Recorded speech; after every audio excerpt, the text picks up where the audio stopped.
Olá, vamos falar de análise de balanços para investimentos e vamos trazer para vocês mais uma empresa que também divulgou seus números referentes ao primeiro trimestre do ano de 2024. E estamos falando aqui de uma empresa ligada ao setor da construção civil, o setor da construção civil que muitas vezes causa um arrepio, mas só que uma coisa que a gente aprende aqui quando começa a analisar balanço é que mesmo dentro de um setor nós temos empresas com comportamentos totalmente diferentes e você vai ver aqui no caso dessa empresa que vamos retratar para vocês. Estamos falando aqui da Elbor Empreendimentos S.A., a Elbor que foi uma indicação da minha amiga Mônica Prachedes. Ô Mônica, que honra ter você conosco, Mônica. Muito obrigado pela sua participação, muito obrigado pela sugestão e é um prazer poder lhe atender. E é um prazer poder atender a todos vocês e para tanto é muito fácil. Basta entrar aqui, ó, canal Silas Negrov, manda a sua sugestão, aproveita, faça inscrição, dá o like que vem nos ajudar bastante aqui no desenvolvimento e no crescimento do canal, espalhando as informações aí para um número maior de pessoas. Então conto também com o apoio e incentivo de vocês aqui e agradeço imensamente vocês estarem conosco em mais esse vídeo aqui, onde vamos recontar um pouquinho da trajetória da Elbor, até para você poder entender os números que a empresa apresenta. A Elbor que já passou pelo canal, estamos atualizando as informações, mas não nos custa nada recontar um pouquinho da história, até para você entender o que é essa empresa. Imagina lá no ano de 1917, quando chega aqui no Brasil, o Hélio Borenstein. O Hélio Borenstein vem da Ucrânia, assim como diversos imigrantes, tentar a vida aqui no Brasil. E ele acaba se estabelecendo em Mogi das Cruzes, em São Paulo. E aí no começo, toda aquela vida de imigrante ali que tem que gerar renda ali para sustentar sua família e tudo mais, começa ali vendendo roupas. Aí daí na sequência dessa venda de roupas, aí ele monta a sua lojinha. E essa lojinha depois daí vai crescendo e passa a trabalhar também com móveis e utilidades. E aí a loja vai crescendo e trabalhando sempre nessa parte do comércio. Aí na sequência ainda monta também uma concessionária da General Motors, olha só. Então, para quem começou vendendo roupa, agora já tinha uma concessionária da General Motors. Bom, todo o dinheiro que ele foi ganhando dentro do comércio, na concessionária, o que ele fazia? Ele investia em imóveis e foi comprando imóveis, e foi comprando imóveis, e foi comprando imóveis e criou ali um patrimônio enorme de imóveis. Porém, no ano de 1964, com o seu falecimento, o seu filho, o Henrique Borenstein, assumiu ali no lugar do pai, mas o patrimônio maior, como eram imóveis, então precisava administrar toda aquela parte dos aluguéis dos imóveis, a administração de todos esses imóveis. E aí o que ele faz? Ele transforma essa atividade em uma imobiliária. Só que daí, na sequência dessa imobiliária, aí ele continua investindo em imóveis e aí cria também uma incorporadora. E aí passa também a trabalhar como uma incorporadora imobiliária. E com isso, daí vai construindo mais um prédio aqui, mais um outro imóvel ali. Em 1997, passa a construir também em outras localidades, porque até então tudo era ali em Mogi das Cruzes. Aí passou a construir também em Santos e também foi para a cidade de São Paulo, onde as obras produzidas ali, construídas pela Elbor, eram mais voltadas para o público de médio e de alto padrão. Chegando nos anos 2000, 2003, 2004, nós tivemos o quê? Um boom da construção civil. E aí nesse crescimento todo da construção civil, o que a Elbor faz? Ela se transforma numa sociedade anônima de capital aberto, faz o IPO, acaba recebendo, né, um volume alto de recursos para investir nesse crescimento do setor imobiliário. E a partir daí, então, começa a espalhar obras por todo o Brasil. Tá? Naturalmente que para você, uma empresa de São Paulo, construir em outros estados, precisa de uma estrutura nesses estados. Então, o que eles faziam? Parcerias com construtoras sólidas que já atuavam dentro desses estados. E aí, nessas parcerias, então, a Elbor foi ganhando espaço dentro do Brasil. Tanto é que construiu em mais de 30 cidades, em mais de 10 estados e também no Distrito Federal, e tem mais de 42 mil imóveis entregues ao longo de toda a sua trajetória. Mas para que a gente possa conhecer como que está a situação econômica e financeira da empresa hoje, trazemos para vocês aqui os balanços de 2020, 2021, 22, 23 e o balanço agora do primeiro trimestre do ano de 2024. E através dos números vamos entender o que é a Elbor Empreendimentos. Então, vamos aos números. Então aqui estamos com as demonstrações contábeis da Helbor Empreendimentos S.A., trazendo aqui toda uma base histórica desde o ano de 2020, vendo tudo que vem acontecendo com a empresa até agora, o dia 31 de março de 2024, nas últimas informações apresentadas pela companhia. Para entendermos o que é a Helbor, lá em 2020 ela tinha um patrimônio total de 4 bilhões 354 milhões de reais, o tamanho da empresa nesse ano de 2020. E o valor maior, né, desse recurso todo está aplicado justamente aqui no ativo circulante, que é o capital de giro, os recursos que a empresa movimenta a sua atividade, gera receita e gera resultados, que lá em 2020 totalizava 3 bilhões 178 milhões de reais, equivalente a 73% de tudo aquilo que tinha no patrimônio da empresa. Nesse ano, a empresa dispunha de 449 milhões de reais em caixa, banca, aplicação, 584 milhões contas a receber e os estoques de imóveis destinados à venda, 2 bilhões e 74 milhões de reais. Então, praticamente 47,6% da empresa era estoque de imóveis destinados à venda. E os outros créditos aqui, a maior parte deles refere-se a tributos a recuperar.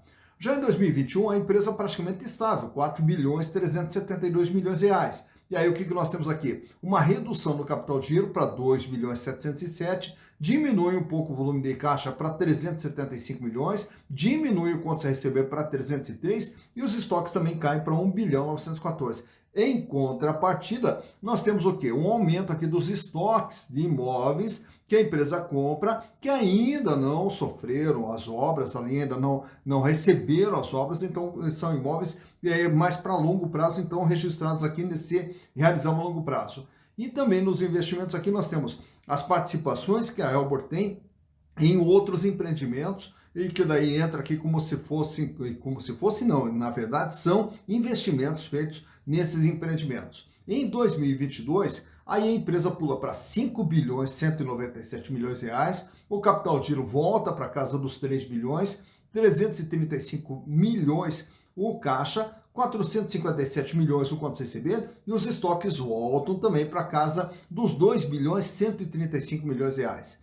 Já em 2023, mais um salto aqui na empresa, 6 bilhões e 80. E aí, nesse crescimento todo, nós temos aqui a aquisição de mais imóveis, mais terrenos aqui para receber futuras obras, mais investimentos que ela faz também nos empreendimentos em parceria com outras empresas, e o capital de giro vai para 3 bilhões 203. Diminui o caixa para 277 milhões, porém aumenta o contas a receber, que agora totaliza 731 milhões de reais e 2 bilhões de estoque de imóveis destinados à venda. Fecha agora março de 2024 com 6 bilhões 361 de ativo total, sendo que o capital de giro agora vai para 3 bilhões 799 milhões, recupera o caixa indo para 443 milhões, 793 milhões em contas a receber e 2 bilhões e 300 de estoque. Então, quando nós observamos o balanço, vemos que a empresa ela vem aqui numa crescente, tanto aqui adquirindo mais imóveis, participando em investimentos em diversos outros empreendimentos, aumentando o seu estoque de imóveis destinado à venda e também mantendo um volume alto aqui de dinheiro em caixa. Todos os recursos aqui aplicados, eles vêm de dois caminhos. Eles vêm do capital de terceiros, que é o endividamento, e do capital próprio, que é o patrimônio líquido. Lá em 2020, a empresa dispunha de 38,5% de capital próprio e usava 61,5% dos seus recursos de capitais de terceiros. Tanto é que a dívida, 2 bilhões 679 milhões de reais, sendo a maior parte aqui no longo prazo. No ano seguinte, a dívida aqui praticamente estável, com 2 bilhões 558, porém o peso da dívida ficou menor, 58,5%. Em 2022, 3 bilhões e 72 milhões a dívida, 59,1%. Em 2023, 3 bilhões e 711 é o tamanho da dívida, 61% representa em relação ao ativo total, a maior parte aqui sempre no longo prazo. E agora, nesse mês de março, a dívida total da empresa, 3 bilhões 962 milhões, com 62,3%. Portanto, esse crescimento aqui, além de ser usado capital próprio, também a empresa vem buscando aqui financiamentos de longo prazo para impulsionar o seu crescimento, alavancando a sua atividade através de capitais de terceiros. Os resultados gerados pela Helbor, lá em 2020, ela faturou 973 milhões, em 2021, 948 milhões, em 2022, 906 milhões e em 2023 o faturamento começou a subir. Passou aqui do 1 bilhão, chegou a 1 bilhão 276 milhões de reais. E nesses 3 primeiros meses do ano, acumula aqui 295 milhões de faturamento, o que nos dá uma projeção de um faturamento próximo aí de 1 bilhão e 200 para 2024. Mais importante do que faturamento é lucro. E o lucro lá em 2020, 61 milhões. Em 2021, 144 milhões. Em 2022, 107 milhões. Em 2023, o lucro vai para 172 milhões. E agora, nos 3 primeiros meses do ano, 33 milhões, sinalizando aqui o lucro aí na faixa de pelo menos uns 110 milhões de reais, 120 milhões de reais, que é o que vem sinalizando o lucro da empresa. E aí destacamos aqui que de tudo aquilo que ela vende, dos imóveis que ela vende, ela tem aqui uma margem que era de 6,4, foi para 15,3, 11,9, 13,5 e esse ano vem trabalhando com uma margem de 11,2%, margens essas que daqui a pouquinho a gente vai ver através dos gráficos. E falando em gráficos, vamos começar vendo aqui a situação financeira da empresa. A começar pela liquidez geral, capacidade de pagamento nas dívidas de curto, médio e longo prazo. Para cada R$1 de dívida que a Elbor tem que pagar, ela dispunha lá em 2020 de R$1,50. Esse índice permaneceu estável em 2021 com 1,49, aí ele recua para 1,45, fecha com 1,40 no ano de 2023 e praticamente estável com 1,39 agora em 2024. Para cada R$1 de dívida que ela tem que pagar no curto, médio e longo prazo, ela tem R$1,39. Paga, sobra, tranquila a situação financeira quando olhamos o longo prazo. Quando olhamos o dia a dia, a situação é mais confortável ainda. Tanto é que as barrinhas ali do lado direito, elas são bem maiores. Você começa ali com 3,12, cai para 3, 3,04, cai para 2,20, sobe para 2,35. Isso quer dizer o quê?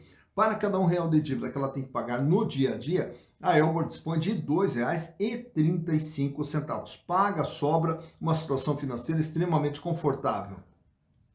Já o endividamento, nesse quadro aqui, temos ali o comportamento e o tamanho da dívida, que sai com 61,5%, cai para 58,5%, e aí começa a subir ali degrauzinho, depois degrauzinho 59,1%, vai para 61%, vai para 62,3%, agora em março de 2024.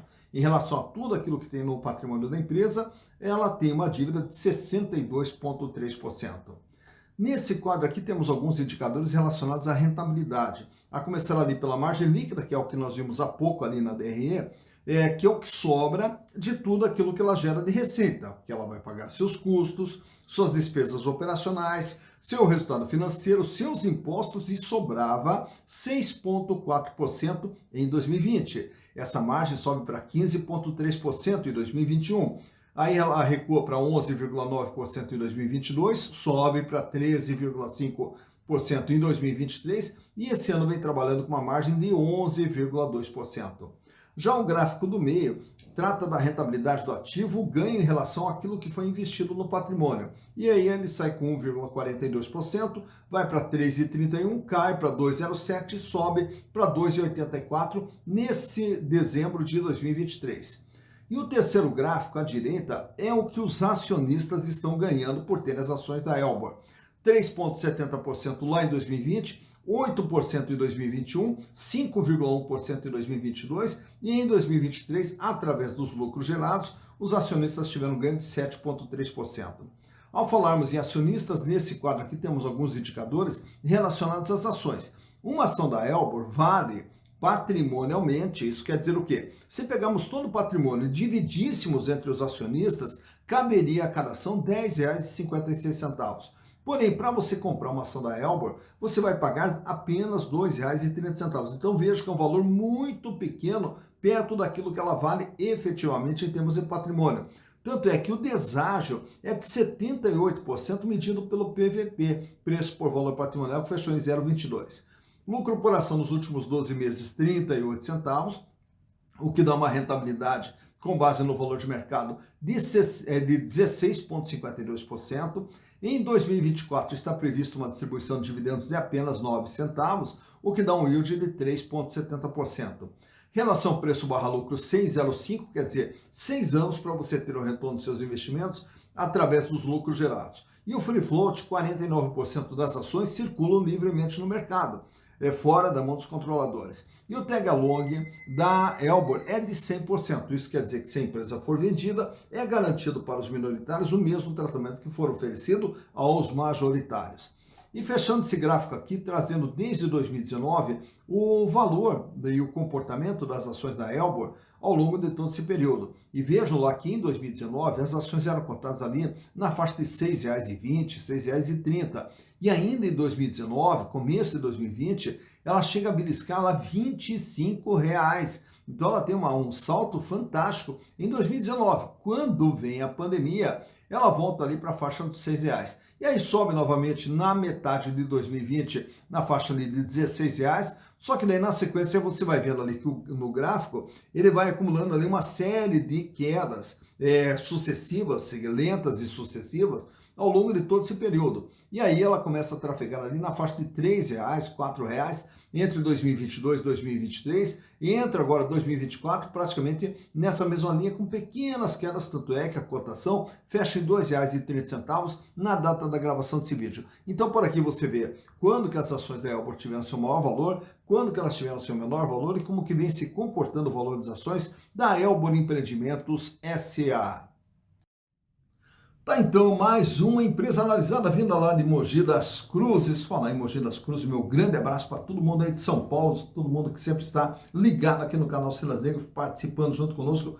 Muito obrigado pelo carinho, pelo incentivo de vocês. E mais uma vez, obrigado à minha amiga Mônica Prachedes pela sugestão da Elbor. E quando nós falamos há pouco ali sobre a construção civil, e aí tem setores que os investidores, de uma forma geral, sentem um certo arrepio, construção civil, mas o que a gente observa é que justamente existem comportamentos diferentes. Então, tudo isso naturalmente que depende, em primeiro lugar, da gestão. Em segundo lugar, depende também de qual é o público que é atingido, né? Qual é o foco da empresa através do seu público-alvo. Naturalmente que quando você trabalha com público-alvo de uma classe D, uma classe E, que seriam os programas Minha Casa Minha Vida, casas populares, depende muito de crédito e depende muito de taxa de juros. Quando a taxa de juros fica muito alta e o crédito fica escasso, esse setor sente mais dificuldades. Já por outro lado, as construtoras, incorporadoras que atuam já no segmento mais alto padrão, já no alto padrão não é tão preponderante assim a questão de juros, porque o alto padrão geralmente tem condições para comprar um imóvel, muitas vezes até à vista. Então, nessas circunstâncias, você vai ver que dentro do setor de construção civil, algumas empresas, mesmo numa época de crise, elas conseguem se sobressair. E nas outras oportunidades, quando o juro cai, quando o crédito fica mais farto, aí esse segmento mais popular, ele acaba tendo um crescimento maior. Enfim, cada momento é um momento, por isso que nós temos que pegar o quê? Empresa por empresa, estudar, analisar e entender o que os números das empresas estão nos contando. E essa técnica toda de análise e balanço, que parece ser complicada, é muito simples e você pode aprender, e pode aprender de uma forma rápida, de uma forma descomplicada e com uma linguagem bem acessível para que você possa enxergar e escutar o que os números querem lhe contar. Tanto é que nós temos os nossos cursos lá na plataforma Hotmart, o curso de análise de balanço para investimentos e o curso também de valuation. E aqui no vídeo, na descrição, nós temos o link de acesso, onde você pode ter o conhecimento a respeito de análise de balanço e de valuation com custo muito baixinho. E todo o material de apoio, seguido ali de apostila, também as planilhas que acompanham o curso, para você aprender também a escutar o que os números querem lhe contar. E com certeza você vai adorar essa ferramenta ali.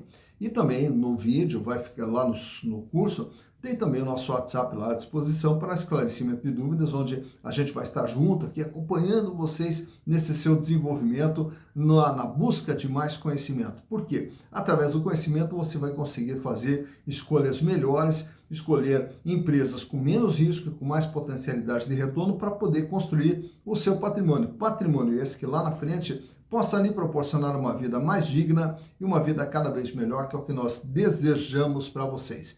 Dito isso, bons investimentos para vocês.